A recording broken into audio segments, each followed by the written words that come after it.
The Havamal, the words of the High One. All doorways, before going forward, should be looked to, for difficult is it to know where foes may sit within a dwelling. Givers hail, a guest is come in. Where shall he sit? In much haste is he who on the ways has to try his luck. Fire is needful to him who is come in, and whose knees are frozen. Food and raiment a man requires, who over the fell has travelled. Water to him is needful, who for refection comes. A towel and hospitable invitation, a good reception if he can get it, discourse and answer. Wit is needful to him who travels far. At home all is easy.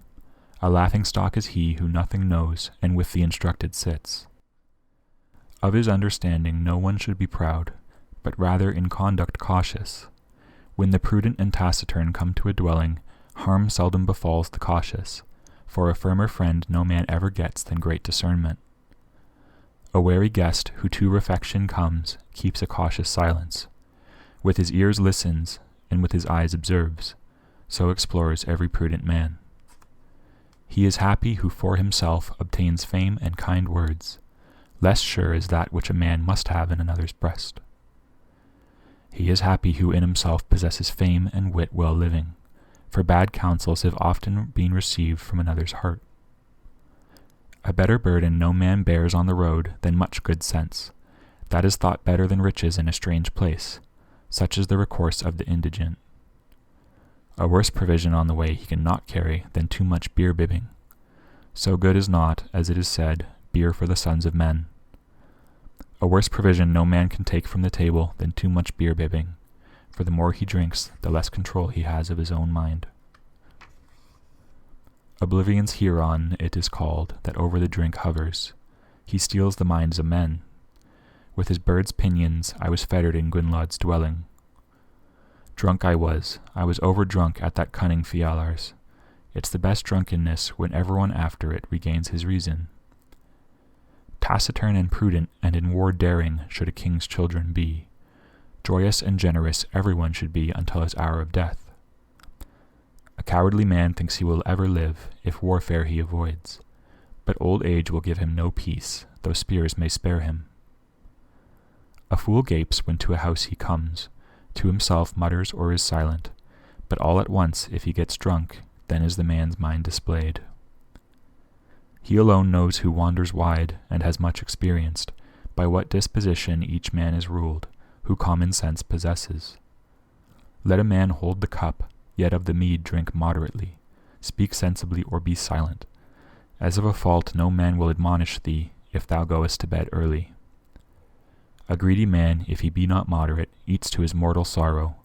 Oftentimes his belly draws laughter on a silly man, who among the prudent comes.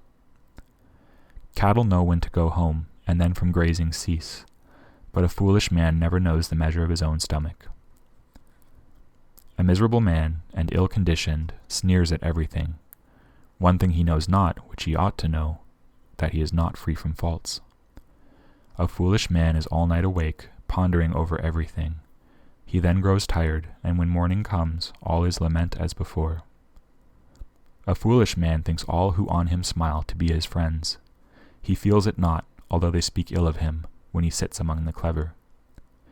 A foolish man thinks all who speak him fair to be his friends, but he will find, if into court he comes, that he has few advocates. A foolish man thinks he knows everything, if placed in unexpected difficulty, but he knows not what to answer, if to the test he is put. A foolish man who among people comes had best be silent, for no one knows that he knows nothing, unless he talks too much. He who previously knew nothing would still know nothing, talk he ever so much. He thinks himself wise, who can ask questions and converse also.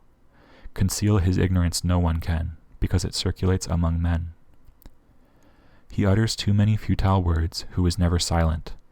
A garrulous tongue, if it be not checked, sings often to its own harm.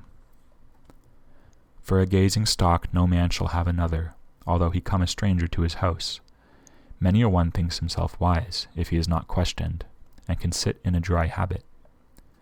Clever thinks himself the guest who jeers a guest, if he takes to flight. Knows it not certainly he who prates at meat, whether he babbles among foes. Many men are mutually well disposed, yet at table will torment each other. That strife will ever be, guest will guest irritate. Early meals a man should often take, unless to a friend's house he goes, else he will sit and mope, will seem half famished, and can of few things inquire. Long is and indirect the way to a bad friend's, though by the road he dwell, but to a good friend's the path lie direct, though he lives far away. A guest should depart, not always stay in one place. The guest becomes unwelcome if he too long stays in another's house. One's own house is best, small though it may be. At home is everyone his own master, though he has but 2 goats, and a straw-thatched cot. Even that is better than begging. One's own house is best, small though it may be. At home everyone is his own master. Bleeding at heart is he who has to ask for food at every mealtide. Leaving in the field his arms, let no man go a foot's length forward, for it is hard to know when on the way a man may need his weapon. I have never found a man so wealthy or so hospitable that he refused a gift, or of his property so abundant that he scorned a repayment. Of the property which he has gained, no man should suffer need, for the hated oft is spared what for the dear was destined. Much goes worse than is expected. With arms and vestments friends should each other gladden, those which are in themselves most slightly. Givers and requiters are longest friends, if all goes well. To his friend a man should be a friend, and gifts with gifts requite. Laughter with laughter should men receive, but repay treachery with lies. To his friend a man should be a friend, to him and to his friend, but of his foe no man shall the friend's friend be. Know if thou hast a friend whom thou fully trustest, and from whom thou wouldst good derive, thou shouldst blend thy mind with his, and gifts exchange, and often go to see him. If thou hast another whom thou little trustest, yet wouldst good from him derive, thou shouldst speak him fair, think craftily, and repay treachery with lies. But of him yet further, whom thou little trustest, and thou suspectest his intention, before him thou should laugh, and contrary to thy thoughts speak. Requital should the gift resemble. I was once young, I was journeying alone, and lost my way. Rich I thought myself when I met another. Man is the joy of man. Generous and brave men live best. They seldom cherish sorrow. But a base-minded man dreads everything. The niggardly is uneasy even at gifts. My garments in a field I gave away to 2 wooden men. Heroes they seemed to be, when they got cloaks. Exposed to insult is a naked man. A tree withers that on a hilltop stands, protects it neither bark nor leaves. Such is the man whom no one favors. Why should he live long? Hotter than fire, love for 5 days burns between false friends, but is quenched when the 6th day comes, and friendship is all impaired. Something great is not always to be given. Praise is often for a trifle bought. With half a loaf and a tilted vessel, I got myself a comrade. Little are the sand grains, little the wits, little the minds of some men, for all men are not wise alike. Men are everywhere by halves. Moderately wise should each one be, but never over-wise. Of those men the lives are fairest, who know much well. Moderately wise should each one be, but never over-wise, for a wise man's heart is seldom glad, if he is all-wise who owns it. Moderately wise should each one be, but never over-wise. His destiny let no man know beforehand. His mind will be freest from care. Brand burns from brand until it is burnt out. Fire is from fire quickened. Man to man becomes known by speech, but a fool by his bashful silence. He should early rise who another's property or life desires to have. Seldom a sluggish wolf gets prey, or a sleeping man victory. Early should rise he who has few workers, and go his work to see to. Greatly is he retarded who sleeps the morn away. Wealth half depends on energy. Of dry planks and roof shingles a man knows the measure, of the firewood that may suffice, both measure and time. Washed and well fed let a man ride to the Thing, although his garments be not too good. Of his shoes and breeches let no one be ashamed, nor of his horse, although he have not a good one. Inquire and impart should every man of sense, who will be accounted sage. Let one only know, a second may not. If three, all the world knows. Gasps and gapes when to the sea he comes, the eagle over the old ocean. So is a man who among many comes and has few advocates. His power should every wise man use with discretion, for he will find when among the bold he comes that no one alone is bravest. Prudent and reserved every man should be, and wary in trusting friends. Of the words that a man says to another, he often pays the penalty. Much too early I came to many places, but too late to others. The beer was drunk or not yet brewed. The disliked seldom choose the right moment. Here and there I should have been invited, if I a meal had needed, or 2 hams had hung, at that true friend's whereof one I had eaten. Fire is best among the sons of men, and the sight of the sun, if his health a man can have, with a life free from vice. No man lacks everything, although his health be bad. One of his sons is happy, one in his kin, one in abundant wealth, one in his good works. It is better to live, even to live miserably. A living man can always get a cow. I saw fire consume the rich man's property, and death stood without his door. The halt can ride on horseback, the one-handed drive cattle, the deaf fight and be useful. To be blind is better than to be burnt. No one gets good from a corpse. A son is better, even if born late, after his father's departure. Gravestones seldom stand by the wayside, unless raised by a kinsman to a kinsman. 2 are the adversaries. The tongue is the bane of the head. Under every cloak I expect a sword. At night is joyful he who is sure of travelling entertainment. A ship's yards are short. Variable is an autumn night. Many are the weather's changes in 5 days, but more in a month. He only knows not who knows nothing, that many a one apes another. One man is rich, another poor. Let him not be thought blameworthy. Cattle die, kindred die. We ourselves also die. But the fair fame never dies of him who has earned it. Cattle die, kindred die. We ourselves also die. But I know one thing that never dies, judgment on each one dead. Full storehouses I saw at Divus' sons. Now bear they the beggar's staff. Such are riches, as is the twinkling of an eye. Of friends they are most fickle. A foolish man, if he acquires wealth or woman's love, pride grows within him, but wisdom never. He goes on more and more arrogant. Then 'tis made manifest, if of runes thou questionest him, those to the high ones known, which the great powers invented and the great talker painted, that he had best hold silence. At eve the day is to be praised, a woman after she is burnt, a sword after it is proved, a maid after she is married, ice after it has passed away, and beer after it is drunk. In the wind one should hew wood, in a breeze row out to sea, in the dark talk with a lass. Many are the eyes of day. In a ship voyages are to be made, but a shield is for protection, a sword for striking, but a damsel for a kiss. By the fire one should drink beer, on the ice slide, by a horse that is lean, a sword that is rusty, feed a horse at home, but a dog at the farm. In a maiden's words no one should place faith, nor in what a woman says, for on a turning wheel have their hearts been formed, and guile in their breasts has been laid.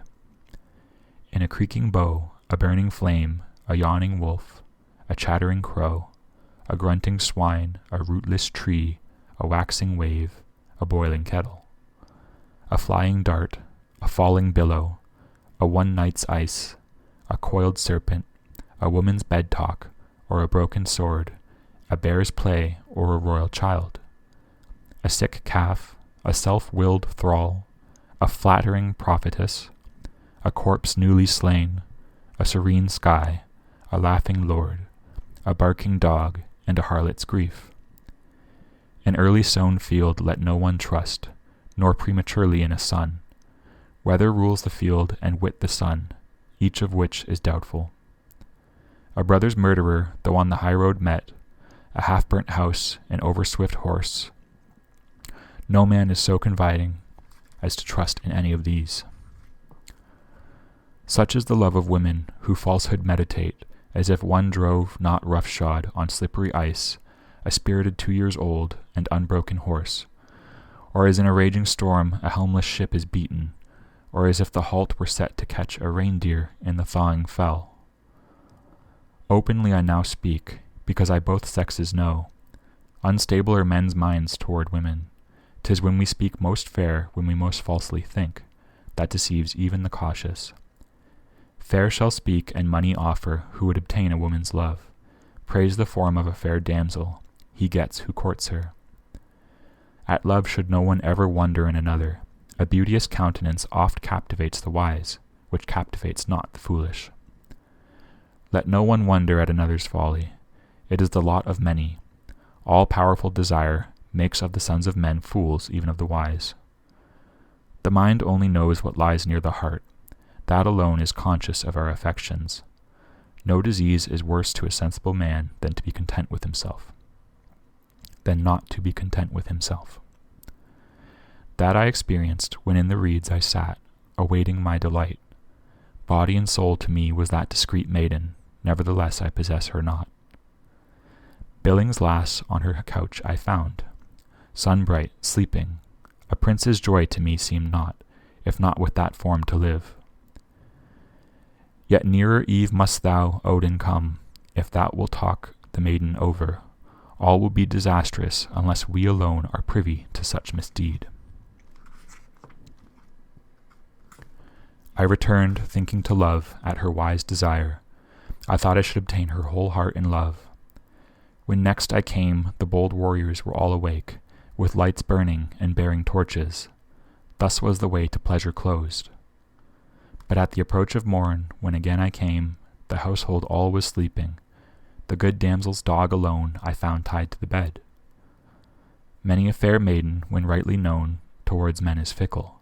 That I experienced, when that discreet maiden I strove to seduce. Insults of every sort that wily girl heaped upon me, though nothing of that damsel did I gain. At home let a man be cheerful, and towards a guest generous. Of wise conduct he should be, of good memory and ready speech. If much knowledge he desires, he must often talk on good. Fimblefamby he is called, who little has to say. Such is the nature of the simple. The old Jotun I sought, now I am come back. Little I got there by silence. In many words I spoke to my advantage in Suttung's halls. Gunnlod gave me, on her golden seat, a draught of the precious mead. A bad recompense I afterwards made her, for her whole soul, her fervent love. Rati's mouth I caused to make a space, and to gnaw the rock. Over and under me were the Jotun's ways. Thus I my head did peril. Of well-assumed form I made good use. Few things fail the wise, for Odrahir is now come up to men's earthly dwellings. 'Tis to me doubtful that I could have come from the Jotun's courts, had not Gunnlod aided me, that good damsel over whom I laid my arm. On the day following came the Hrimthursar, to learn something of the High One, in the High One's hall. After Bolvirk they inquired, whether he with the gods were come, or Suttung had destroyed him. Odin, I believe, a ring oath gave, who in his faith will trust. Suttung defrauded, of his drink bereft, and Gunnlod made me to weep. Time 'tis to speak from the wise one's chair. By the well of Urd I silent sat. I saw and meditated. I listened to men's words. Of runes I heard discourse, and of things divine. Nor of graving them were they silent, nor of sage counsels at the High One's hall. In the High One's hall I thus heard say, I counsel thee, Lodfafnir, to take advice. Thou wilt profit if thou takest it. Rise not at night unless to explore, or art compelled to go out. I counsel thee, Lodfafnir, to take advice. Thou wilt profit if thou takest it. In an enchantress's embrace thou mayst not sleep, so that in her arms she clasp thee. She will be the cause that thou carest not for, thing or prince's words. Food thou wilt shun, and human joys. Sorrowful wilt thou go to sleep. I counsel thee, Lodfafnir, to take advice. Thou wilt profit if thou takest it. Another's wife entice thy never to secret converse. I counsel thee, Lodfafnir, to take advice. Thou wilt profit if thou takest it. By fell or firth, if thou have to travel, provide thee well with food. I counsel thee, Lodfafnir, to take advice. Thou wilt profit if thou takest it. A bad man let thou never know thy misfortunes, for from a bad man thou wilt never obtain a return for thy goodwill. I saw mortally wounded a man, a wicked woman's words. A false tongue caused his death, and most unrighteously. I counsel thee, Lodfafnir, to take advice. Thou wilt profit if thou takest it. If thou knowest thou hast a friend, whom thou wilt canst trust, go off to visit him, for with brushwood overgrown and with high grass is the way that no one treads. I counsel thee, Lodfafnir, to take advice. Thou wilt profit if thou takest it. A good man attract to thee in pleasant converse, and salutary speech learn while thou livest. I counsel thee, Lodfafnir, to take advice. Thou wilt profit if thou takest it. With thy friend be thou never first to quarrel. Care gnaws the heart if thou hast no one, if to no one canst thy whole mind disclose. I counsel thee, Lodfafnir, to take advice. Thou wilt profit if thou takest it. Words never should thou exchange with a witless fool. For from an ill-conditioned man thou wilt never get a return for good, but a good man will bring thee favor by his praise. There is a mingling of affection, where no one can tell another all his mind. Everything is better than being with the deceitful. He is not another's friend who ever says as he says. I counsel thee, Lodfafnir, to take advice. Thou wilt profit if thou takest it. Even in 3 words quarrel not with the worse man. Often the better yields when the worse strikes. I counsel thee, Lodfafnir, to take advice. Thou wilt profit if thou takest it. Be not a shoemaker, nor a shaft maker, unless for thyself it be. For a shoe if ill made, or a shaft if crooked, will call down evil upon thee. I counsel thee, Lodfafnir, to take advice. Thou wilt profit if thou takest it. Wherever of injury thou knowest, regard that injury as thy own, and give to thy foes no peace. I counsel thee, Lodfafnir, to take advice. Thou wilt profit if thou knowest it. Rejoiced at evil be thou never, but let good give thee pleasure. I counsel thee, Lodfafnir, to take advice. Thou wilt profit if thou takest it. In a battle look not up, like swine the sons of men then become, that men may not fascinate thee. If thou wilt induce a good woman to pleasant converse, thou must promise fair and hold on to it. No one turns from good if it can be got. I enjoin thee to be wary, but not over-wary. At drinking be thou most wary, and with another's wife, and thirdly, that thieves delude thee not. With insult or derision treat thou never a guest or wayfarer. They often little know who sit within, of what race they are who come. Vices and virtues the sons of mortals bear in their breasts mingled. No one is so good that no failing attends him, nor so bad as to be good for nothing. At a elder speaker laugh thou never. Often is good that which the aged utter. Oft from a shriveled hide discreet words issue. From those whose skin is sagging and decked with scars, and who go tottering among the vile. I counsel thee, Lodfafnir, to take advice. Thou wilt profit if thou takest it. Rail not at a guest, nor from thy gate thrust him. Treat well the indigent, they will speak well of thee. Strong is the bar that must be raised to admit all. Do thou give a penny, or they will call down on 3 every ill in thy limbs. I counsel thee, Lodfafnir, to take advice. Thou wilt profit if thou takest it. Wherever thou beer drinkest, invoke to thee the power of earth, for earth is good against drink, fire for distempers, the oak for constipation, a corn ear for sorcery, a hall for domestic strife. In bitter hates invoke the moon. The biter for bite injuries is good, but runes against calamity. Fluid let earth absorb.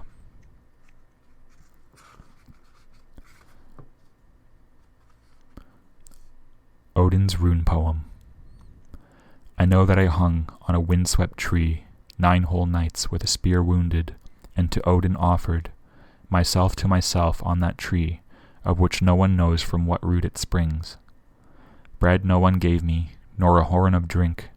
Downward I peered, to runes applied myself, wailing learnt them, then fell down thence. Potent songs 9 from the famed son I learned of Bolthorn, bestless sire, and a draught obtained of the precious mead, drawn from Odrahir. Then I began to bear fruit, and to know many things, to grow and well thrive. Word by word I sought out words, fact by fact I sought out facts. Runes thou wilt find, and explained characters, very large characters, very potent characters, which the great speaker depicted, and the high powers formed, and the powers prince graved. Odin among the Aesir, among the Alfair, Dane and Valin for the dwarves, Asvid for the Jotuns, some I myself carved. Knowest thou how to carve them? Knowest thou how to expound them? Knowest thou how to depict them? Knowest thou how to prove them? Knowest thou how to invoke? Knowest thou how to sacrifice? Knowest thou how to send? Knowest thou how to consume? 'Tis better not to pray than too much sacrifice. A gift ever looks to a return. 'Tis better not to send than too much consume. So Thund carved before the origin of men, where he ascended, to whence he afterwards came. Those songs I know which the king's wife knows not, nor son of man. Help the first is called, for that will help thee against strifes and cares. For the second I know what the sons of men require, who will as leeches live. For the third I know, if I have great need to restrain my foes, the weapon's edge I deaden, of my adversaries nor arms nor wiles harm aught. For the fourth I know, if men place bonds on my limbs, I so sing that I can walk. The fetter falls from my feet, and the manacle from my hands. For the fifth I know, if I see a shot from a hostile hand, a shaft flying amid the host, so swift it cannot fly that I cannot halt it, if only I get sight of it. For the sixth I know, if one wounds me with a green tree's roots, also if a man declares hatred to me, harm shall consume them sooner than me. For the seventh I know, if a lofty house I see blaze over its inmates, so furiously it shall not burn that I cannot save it, that song I can sing. For the eighth I know, what to all is useful to learn, where hatred grows among the sons of men, that I can quickly mediate. For the ninth I know, if I stand in need, my bark on the water to save, I can the wind on the waves allay, and the sea lull. For the 10th I know, if I see troll wives sporting in air, I can so operate that they will forsake their own forms and their own minds.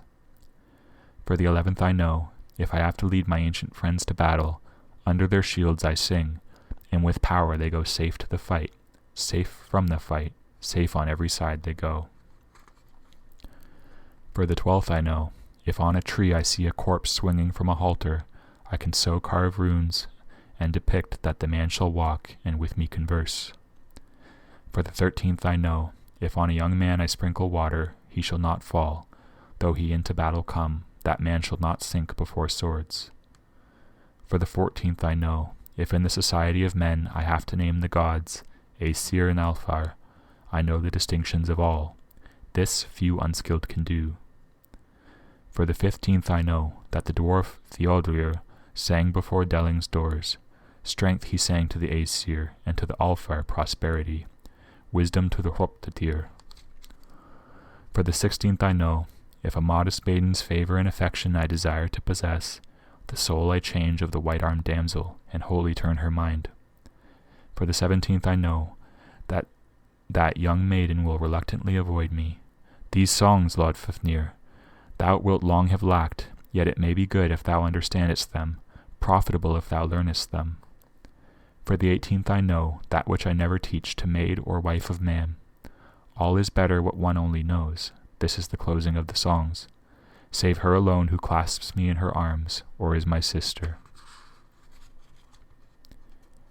Now are sung the High One's songs, in the High One's hall, to the sons of men, all useful, but useless to the Jotun's sons. Hail to him who has sung them, hail to him who knows them, may he profit who has learnt them, hail to those who have listened to them. This has been the Havamal, the words of the High One.